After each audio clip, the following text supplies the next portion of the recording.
Hello বন্ধুরা, সবাইকে নতুন একটা সকালে সুস্বাগতম। আশা করি সবাই খুব ভালো আছে। আজকে রবিবার। আজকে আমি গিয়েছিলাম সরস্বতী পুজোর বাসি পুজো করতে। তো চলে এসেছিলাম একটা কোচিনে। এই কোচিনে আমি প্রতিবারই পুজো করি। আর এটা একটা কম্পিউটার কোচিং সেন্টার, তো আমার ভালোই লাগছিল পুজো করে। তারপর ওখানে চলে এসেছিলাম আরেকটা বাড়িতে। দেখুন পুজো কি করব, পুজো করার আগেই তো ঠাকুর আমার কোলে উঠে বসে পড়েছে। ও আমাকে এতটাই ভালোবাসে যে আমি প্রতিবার পুজো করতে গেলে ও আমার কোলে উঠে বসে পড়বে। আমারও বেশ ওকে নিয়েই ভালো লাগে। তো ওখান থেকে পুজো শেষ করে আমি চলে গেলাম আরেকটা বাড়িতে। ওখান থেকে ভুজি ফুজি নিয়ে চলে এলাম বাড়িতে। তো বাড়িতে ছিলাম কি করা যায় কি করা যায়, তো ভাবলাম আমি আমার কমেডি চ্যানেলটার জন্য একটা ভিডিও করে নিই। তো করে নিলাম। এবার খাওয়া দাওয়া করে ঘরে ভালো লাগছিল না, তাই বেরিয়ে পড়লাম একটা বন্ধুর সাথে দেখা করতে যাওয়ার জন্য। বলুন তো আমি কোথায় যাচ্ছি বন্ধুদের দেখা করতে? দেখুন, চেনেন এই ব্রিজটা?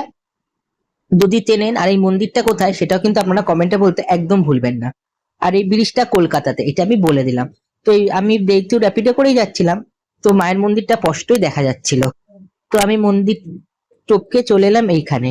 হ্যাঁ, ঠিকই বলেছেন, আমার এই বন্ধুটার বাড়ি হলো শ্রীরামপুরের কাছেই। তো ওইদিকে দেখা যাচ্ছে হাইওয়ে। আর ওই বন্ধুটা আমাকে খাওয়ালো একটা সিঙ্গারা আর মিষ্টি। তারপর চলে এসেছিলাম শ্রীরামপুর স্টেশনে।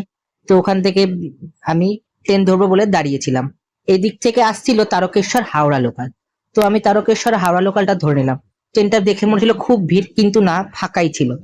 আর আমার একটা আতঙ্ক ছিল যে আমি উঠে বসার জায়গা পাবো তো, নাকি আমাকে লেডিসে উঠতে হবে। এবার ধাক্কা মেরে ফেলে দেওয়া একটা ভয় ছিল। তো দেখলাম যে না, আমি উঠে ভালো ভালো একটা বসার জায়গা পেয়ে গিয়েছিলাম।